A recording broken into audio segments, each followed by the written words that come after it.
Healthcare countdown. It's an issue that has pitted Republicans against Democrats, in some cases members of the same party against each other. And now as the fighting rages over a plan for healthcare reform, there's another battle that's bringing to the front individual states versus our federal government. Much of the disagreement centers around a proposal for mandatory health coverage. You see lawmakers in more than a dozen states now say they would outlaw anything requiring folks to buy insurance or pay a fine.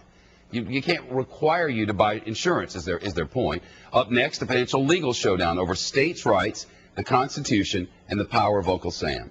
Fox News senior judicial analyst Judge Andrew Napolitano is with us now.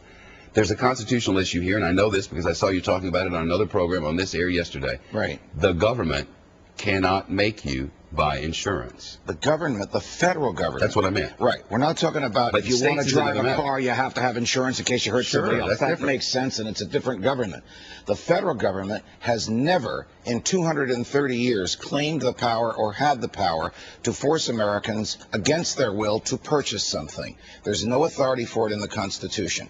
The members of Snickers bars. Right. The members of Congress don't want to hear about that. Right. Because they think they can write any law they want and let the court decide if it's constitutional. But some state legislatures are contemplating legislation which would make it unlawful for the federal government to come into their states and force the people in those states to buy health insurance. That will tee up this issue for the courts. Well, we all know that one of the things that sometimes federal legislators want to forget is that they get their power from the states, not the other way around. It's a very fascinating little thing that they created back in the day, and it seems to have worked very well so far.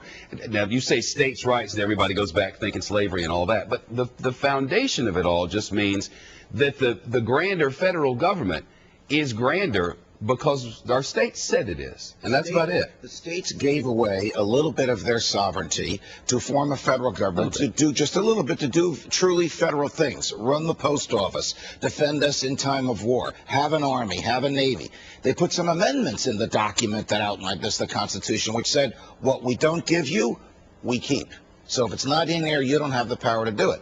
The federal government is now, the president, pushing the envelope like it's never been pushed before by threatening to say to people, if you don't buy the health insurance we tell you to buy, we'll fine you. If you don't pay the fine, you're going to go to jail.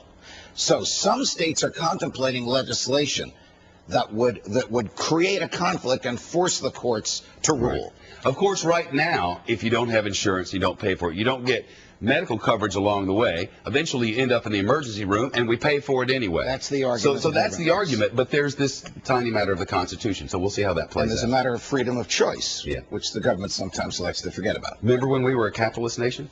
That was a long time ago, Shep. It was more than a year ago. You can't have it both ways, can you? No, you can't. This isn't capitalism. No, the federal government so regulates the monetary system, one could not even argue that it's a capitalist system anymore. Thank you. You're welcome. Captain Sully is next.